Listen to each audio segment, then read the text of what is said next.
Les 76 responsables des 76 structures de l'enseignement technique et de la formation professionnelle sont sur la même longueur d'onde que leur tutelle pour redynamiser ce secteur afin de donner de la perspective à de nombreux jeunes et booster l'économie ivoirienne. Au niveau de nos établissements, il y a plusieurs métiers que les enfants peuvent apprendre au bout de 3 ans. Avec un niveau de 5e, ils peuvent apprendre un métier pour la vie. Actuellement, nous sommes en train de voir un projet avec les cabinets privés pour essayer de résorber le flux de jeunes qui sont dans le besoin. Ce qui est intéressant dans les cabinets privés, ils aident ces jeunes-là à s'insérer. Quand vous sortez de l'enseignement technique, vous avez de fortes chances de vous faire employer ou de vous mettre à votre propre compte. À l'occasion de cette prise de contact, le secrétaire d'État en charge de l'enseignement technique et de la formation professionnelle a invité les responsables d'établissements à mieux gérer leur structure et surtout à s'approprier le programme de recrutement exceptionnel de plus de 6 000 jeunes dans le cadre d'une formation par apprentissage, une déclinaison du programme social du gouvernement. Ce que nous avons fait comprendre à nos collaborateurs, c'est que la communication soit parfaite pour que même le jeune Ivoirien qui est dans un village sache que l'État de Côte d'Ivoire est en train de travailler pour lui. Qu'ils aient l'information juste, qu'ils viennent et qu'ils participent, qu'ils profitent de ce programme. Le secrétaire d'État en charge de l'enseignement technique et de la formation professionnelle s'est engagé à multiplier les campagnes de communication et de marketing pour attirer davantage de jeunes dans les différentes filières pour leur apprendre un métier qui leur permettra d'être opérationnels. Le secrétaire d'État a annoncé sa visite prochaine de tous les établissements d'enseignement technique et de formation professionnelle en Côte d'Ivoire. Les chercheurs et autres doctorants du Centre universitaire de recherche et d'application en télédétection CURAT veulent mettre leur savoir-faire au service du développement de la Côte d'Ivoire. Ils ont convié 2 experts de l'université de Sherbrooke au Canada pour un partage d'expériences sur les applications socio-économiques de la géomatique. Une science dont un des fruits bien connus du public est Google Maps. La géomatique, c'est de façon simple la science qui permet de gérer les données spatiales, géoréférencées. C'est-à-dire qu'on pourra, avec la géomatique, superposer des données, rattacher ces données-là à une coordonnée géographique. Prenant l'exemple du Canada, les conférenciers ont à tour de rôle instruit le public sur les différents domaines dans lesquels la géomatique a contribué à une avancée notable. Mais le manque de collaboration entre experts ivoiriens constitue un frein à l'exploitation rationnelle de cette science. La collaboration intra-institutionnelle et inter-institutionnelle. La force des pays développés, c'est cette entente-là. On s'unit pour aller de l'avant. Or ici, chaque organisme travaille en vase clos. Alors s'il y a un décloisonnement, je suis convaincu que la Côte d'Ivoire va profiter de ces experts. Un message bien perçu par les participants. L'information géographique, combinée aujourd'hui avec la géomatique, permet de prendre de bonnes décisions dans tous les domaines, sans exception. Et donc, la communauté des géographes doit se donner la main pour justement accompagner nos gouvernants à travers des projets qui touchent la vie de nos communautés. Selon les experts, la géomatique est un outil important que la Côte d'Ivoire pourrait exploiter pour son développement.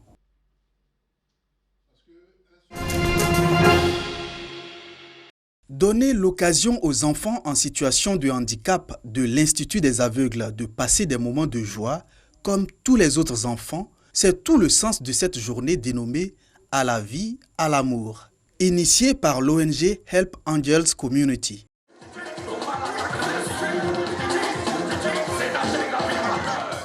Nous, au sein de l'ONG, notre credo, c'est le développement humain. On s'est dit pourquoi pas prôner cet amour-là, l'amour agapé. Cet amour-là qui transcende tout, cet amour-là qui est spirituel, cet amour qui partage, qui donne sans compter. Une journée riche en émotions au cours de laquelle ces enfants n'ont pas boudé leur plaisir.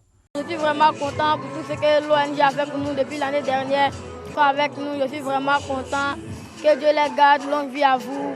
Je suis très heureuse d'être là. J'aimerais dire à tous ceux qui ont peur de s'approcher des handicapés qu'il n'y a pas de mal s'approcher d'eux car les handicapés sont des gens fantastiques et géniaux. L'ONG Help Angels Community a également offert médicaments pharmaceutiques, vêtements, jouets, riz aux pensionnaires de cet institut.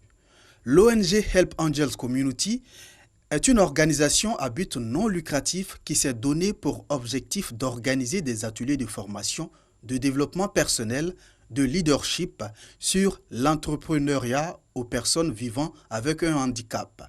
Toute chose qui va permettre à ces personnes de se tracer un chemin, mais surtout de leur apprendre à s'accepter en faisant fi de leur handicap.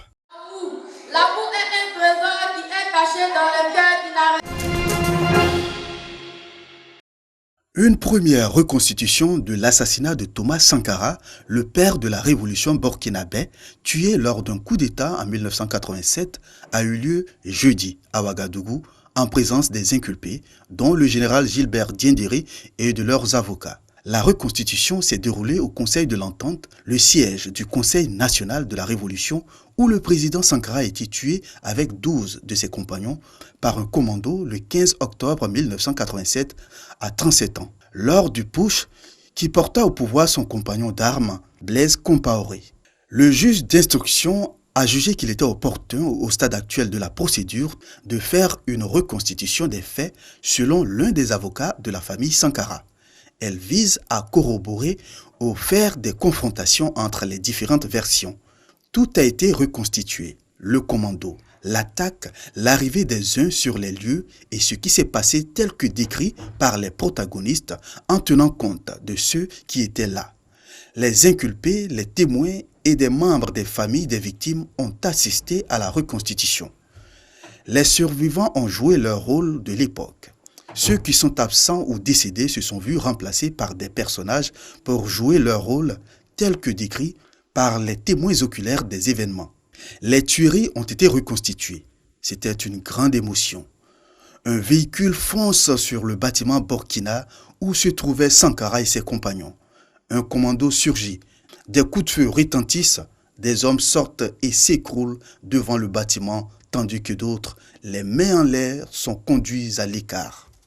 Le général Gilbert Diendéré, un proche de l'ex-président Compaoré, retrace ensuite ses faits et gestes. Arrivé au pouvoir par un coup d'État en 1983, Thomas Sankara, parfois qualifié de Tché africain, faisait face à une contestation montante dans le pays en raison de ses choix sans concession, alors que sa dénonciation de l'impérialisme lui valait de solides inimitiés à l'extérieur. La mort de Thomas Sankara, devenu une figure panafricaine, a été un sujet tabou pendant longtemps. Elle est la doyenne française et européenne. Sœur André fête ses 116 ans à Toulon. J'ai vu des belles choses et j'ai vu de très tristes. Des enfants qu'on abandonnait parce qu'on n'avait pas de quoi les nourrir, et des enfants qui étaient recueillis par des familles. C'était très beau aussi à voir. Mon frère aîné, André, c'est pour ça que je m'appelle André, en souvenir de lui, c'était mon père, c'était ma mère. Il me couvait. Ça, c'était... Et quand je serai morte, j'irai le rejoindre à la campagne. Le secret de son exceptionnelle longévité, peut-être sa gourmandise préférée, le chocolat. J'en mange un tous les matins. Tous les matins. Parce qu'il y a des bonnes âmes qui m'en donnent. Voilà. Allez.